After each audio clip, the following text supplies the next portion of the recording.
Hello friends, welcome back to our channel learn with निशमन।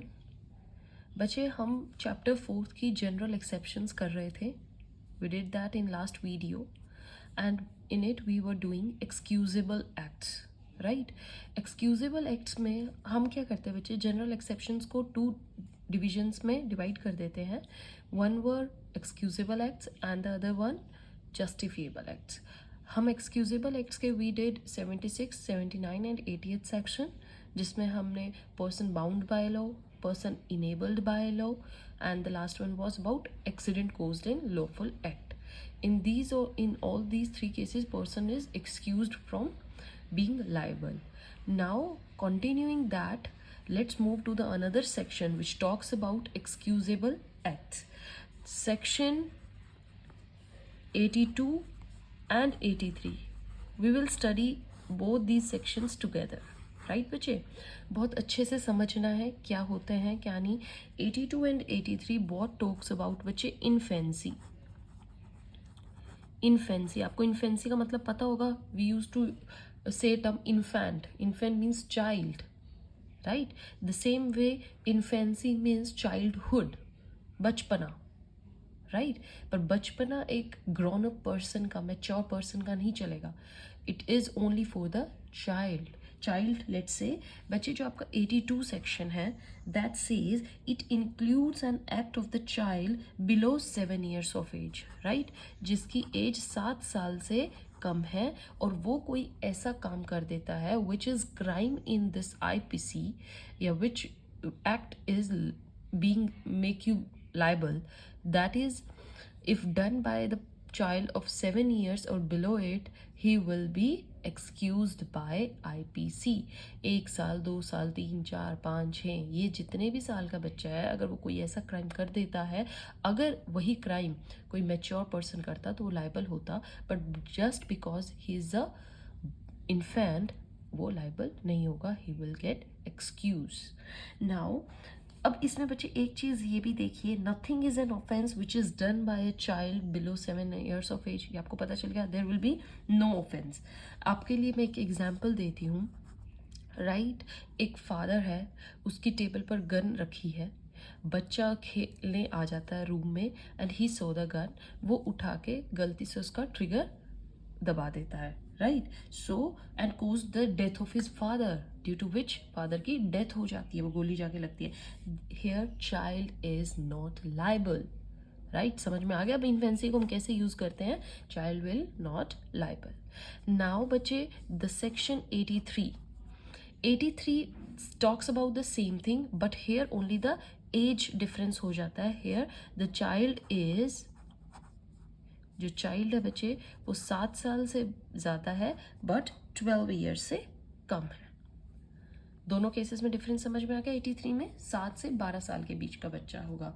But यहाँ पर एक चीज़ ध्यान रखिएगा, it includes an act of the child above 7 years and below 12 years of immature understanding.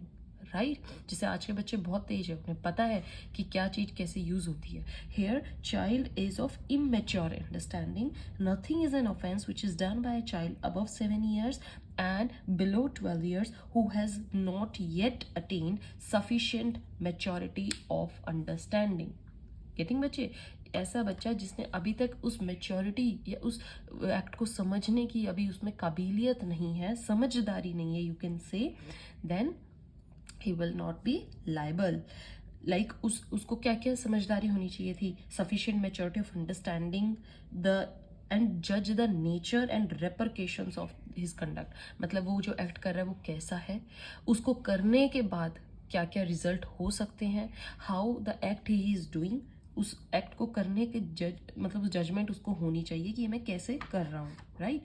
If all these things, इन सब की knowledge he doesn't have और he has immaturity, he is not liable.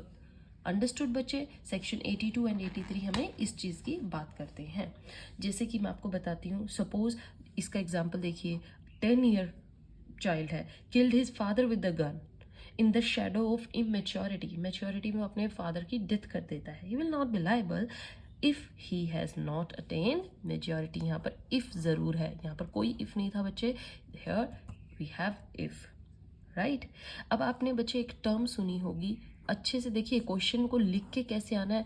Infancy लिखना है, define करने हैं दोनों question, दोनों सेक्शंस, एग्जाम्पल्स देने हैं। अब आगे आपको अपनी जो आपने पढ़ा है वो चीज़ें लिखनी है। डोली इन कैपेक्स, डोली इन कैपेक्स ये टर्म होती है बच्चे, ये यूज होती है। It is the Latin term that means incapable of doing, incapable, in capex means incapable of doing harm, right? So this term has been used to describe a presumption of innocence for the children in criminal law.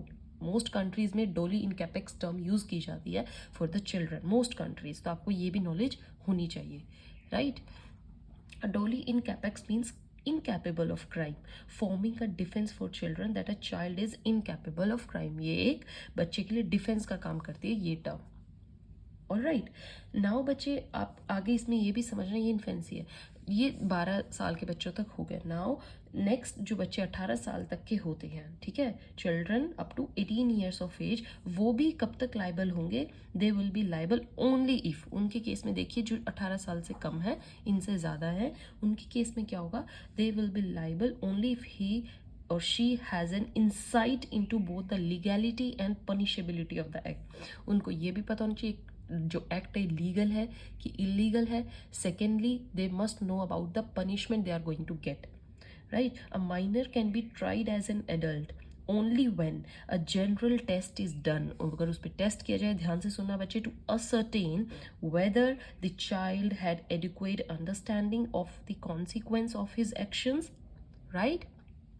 उसको साफ पता होना चाहिए वो crime कर रहा है कि नहीं, इलीगल एक्ट कर रहा है कि नहीं। सेकेंडली उसको इतनी नॉलेज होनी चाहिए कि इसको करने के बाद मेरे साथ क्या किया जाएगा, right? What punishment is going to get him, right? वो कौन सी पनिशमेंट उसको मिलेगी, राइट? अब आपका एक इसी में, ये तो डोली इन कैपेक्स फॉर चिल्ड्रन। अब माइनर्स के लिए, ये इन लोगों के लिए कौन सी टर्म यूज होती है? मेलिशिया सप्लेट, ध्यान से देखिएगा बच्चे, ओइटेटम, राइट? ये टर्म यूज होती है, malitia supplet aetatem. It means malice supplies age. यहाँ पर एज मैटर नहीं करेगी। If they had the intentions, if they know about the act, if they know about the punishment, they will not get any excuse about their age. Here their malice will supply their age. Malice supplies age, right?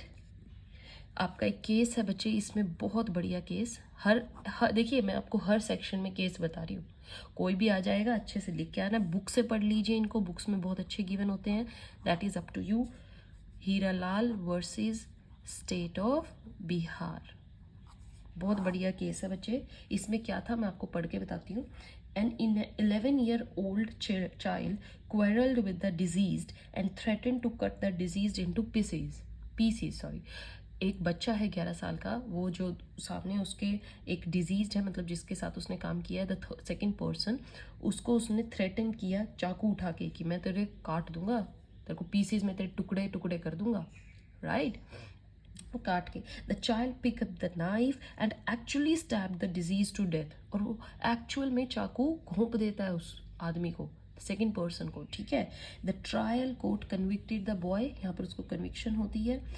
वो boy अब defence मांगता है, इसमें section 80 to 83 में, 83 में, कि I should be get excuse because I am an infant, I don't know about all this, but the boy, ये उसकी डिफेंस जो है was rejected because the child's words, जो उसने बोले words, his gesture, his assault, keeping a knife and ultimately stabbing the deceased, ठीक है ना? जैसे जैसे उसकी एक वो रो बन गई है एक्ट को करने की, उसने पहले ये बोला मैं तुझे टुकड़ों में काट दूंगा, देन उसने चाकू उठा के उसको डराया जबकि उसको पता था कि चाकू से ही टुकड़े होंगे, देन असोल्ट डराना, कीपिंग अ नाइफ हाथ में चाकू उठाना, अल्टीमेटली स्टैबिंग और जब मार देना, prove that the child had the knowledge, उसको नॉलेज भी थी, अंडरस्टैंडिंग भी थी of the consequences of his action. I hope you get clear this sections बच्चे, बहुत अच्छे से मैंने आपको डिटेल में समझाए हैं। कैसे लिखना है क्वेश्चन ये बताया है। दोनों ही सेक्शन बहुत इंपॉर्टेंट है। This is they talk about infancy. Now coming to the next section बचे, after 82-83 section 84 very important. Again ये जितने भी सेक्शन करवा रही हूँ बहुत इंपॉर्टेंट है। Section 84 talks about insanity, right. insane person, right? The person who is mad, who doesn't know what he is doing. Okay, this is insanity. Insanity भी बच्चे एक्सक्यूजेबल एक्ट है, जो दिमाग से सोच नहीं सकते हैं या जो बॉर्न ही थोड़े ऐसे हुए हैं कि उनका जो माइंड है वो इतना वर्क नहीं करता है कि उनमें सोचने की वो कैपेसिटी हो। Those person are known as insane, right. जैसे कि इसमें क्या बोला गया है, act of a person of unsound mind. Insanity is simple पर एक्ट ऐसा, act of a person of unsound mind. Got it बच्चे, person must be of unsound mind. अब इसमें क्या है, nothing is an offence which is done by a person who at the time of performing it by the reason of unsoundness of mind is incapable of knowing the nature of the act, right? Or that he is doing what is either wrong or contrary to law. Act करते हुए बच्चे उस person को जब ये knowledge ना हो कि वो एक्ट जो परफॉर्म कर रहा है वो लॉफुल है कि नहीं है, इलीगल है कि नहीं है, वो रॉन्ग है कि नहीं है, ये सब इंसैनिटी में ही आता है due to unsoundness of mind. Mind कम चलने की वजह से या उनको इतनी सोच नहीं है उनके अंदर कि वो ये, उनके अंदर इतनी बुद्धि नहीं होगी कि वो ये सोच सकें कि ये काम करना सही होगा कि गलत होगा। They don't know about their result, they don't know how the act is going, they just do it by fun और बाय सेइंग। अपने लिए उनको करना ऐसा लगता है कि हम कर देते हैं, बट उनको रिजल्ट पर वो डिपेंड नहीं करते। That is insanity. ओके, तब आपको इंसेनिटी अच्छे से समझ आ गई होगी। सेक्शन 84 में क्या क्या है, unsoundness of mind, you already know. There is no free, कभी कभी क्या होता है, no free will. Okay, no free will means born idiot. हमारी जो टर्म बोलती हैं, they born idiot. Temporary failure, थोड़े टाइम के लिए ऐसा भी हो जाता है बच्चे कि थोड़े टाइम के लिए माइंड ऐसी स्टेज पर हो जाता है कि उस टाइम पे उस एट दैट स्टेज उनमें सोचने की क्षमता नहीं होती। That is also the insanity. Insanity ये नहीं होती है कि लॉन्ग टर्म परमानेंट चाहिए, नहीं। ड्यू टू सम रीज़न कई बार ऐसा भी हो जाता है कि पर्सन उस कंडीशन में, उस सिचुएशन में नहीं सोच पाता है कि वो सही कर रहा है कि गलत कर रहा है। Okay, like mad man, unconscious, intoxicated, right, ये भी इंसेनिटी है। इंटॉक्सिकेटेड, अनकॉन्शियस स्टेज है जिसमें उसको ये नहीं पता कि वहाँ पर क्या चल रहा है, कैसा है, ये सब हमारी इंसेनिटी में इंक्लूड होती है। Okay, here is the main thing is he is incapable of knowing the nature of act or that it is wrong or contrary to law। incapable होते हैं सोचने के उससे। एग्जाम्पल मैं आपको देती हूँ, एग्जाम्पल जरूर लिखना है बच्चे। ए पर्सन है एक, हु इज इनसेन और unsound, right, killed be with the knife. अब वो किसको कर देता है, बी को चाकू से मार देता है, and he is unsoundness, insane है। Now thinking it be a fun game, उसको मजा आ रहा है ये करते हुए, भाई ये लगा ये एक फन गेम है। He will not be liable, a liable नहीं होगा as he was not aware of the nature of act and law. He was incapable of thinking judicially, वो ये सोच ही नहीं पा रहा था कि वो क्या कर रहा है, राइट। सो फंडामेंट बच्चे, इनसैनिटी की अगर आपको परफेक्ट डेफिनेशन पढ़नी है, परफेक्ट डेफिनेशन जो है वो यहाँ पर जो हमने लिखी है वो किस बेस पर लिखी है, मैकनॉटन्स रूल, ये याद रखिएगा, राइट। इस रूल के बेसिस पे हमने इंसैनिटी की डेफिनेशन को ड्राइव किया है। Now for this defence the following elements are to be established. Again I am telling you, अगर कोर्ट में ये आप डिफेंस ला रहे हैं कि ये द पर्सन इज इनसेन, तो आपको क्या क्या बताना होगा। The accused was in the state of unsoundness of mind, right? He was unable to know the nature of act or do what was wrong or contrary to law. पता लग गया बच्चे इंसैनिटी का मतलब कंप्लीटली. आपके 3 sections बहुत अच्छे से हो चुके हैं. 84th is very important. Now बच्चे come to next section, right? Section 85 and 86, इनको भी हम इकट्ठे ही रीड करेंगे, राइट? जैसे हमने इन्फेंसी के सेक्शंस को रीड किया है, ये भी इकट्ठे रीड होंगे बच्चे. ये भी आपके एक्सक्यूजेबल एक्ट्स में आते हैं. 85 and 86 both talks about intoxication, right? Intoxication like alcohol ले लेना, ये सब. और इस ड्यूरिंग इंटॉक्सिकेशन या after that doing that act, that is excused under this act. but उसके भी कुछ conditions हैं. let's talk about firstly this section 85th. so 85th section बच्चे क्या बोलता है? act of a person incapable of judgment, right? यहाँ पर क्या होता है? person is incapable of judgment, right बच्चे? by reason of intoxication. reason क्या है? intoxication against his will. ये चीज़ सबसे ज़्यादा याद रखनी है कि जो इंटॉक्सिकेशन की गई है बच्चे, that is against his will, right? मतलब उसको नॉलेज नहीं थी कि उसकी बॉडी में अल्कोहल जा रही है.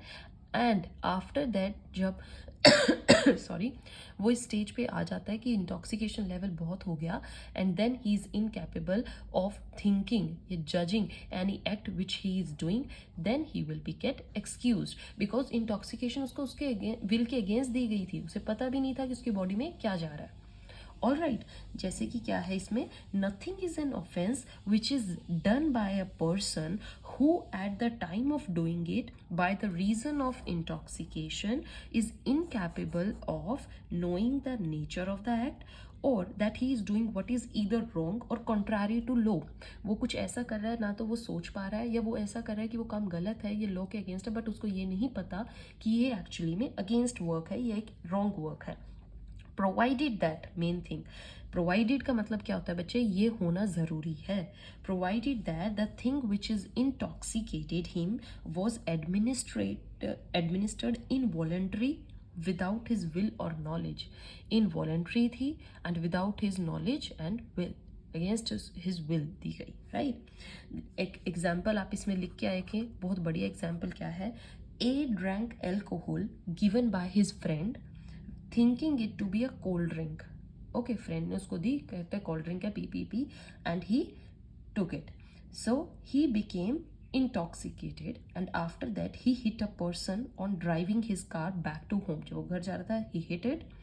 He will not be liable. अब वो यहाँ पर liable नहीं है. Why? Because alcohol was administered to him without his will and knowledge. वो conscious ही नहीं था, उसका mind कि वो ये सोच पाए कि उसके body के अंदर alcohol है और वो जो अब काम कर रहा है वो due to that हो रहा है. Okay? समझ में आया बच्चे? सेक्शन 85 तीनों चीज़ें क्या इंपॉर्टेंट है? विल मतलब उसको नॉलेज नहीं होनी चाहिए कि उसके साथ क्या हुआ है. Got it? तो बच्चे अब आपने 85th देखा. अब 86th में क्या है? 86th is completely opposite of 85th. यहाँ पर क्या होगा बच्चे?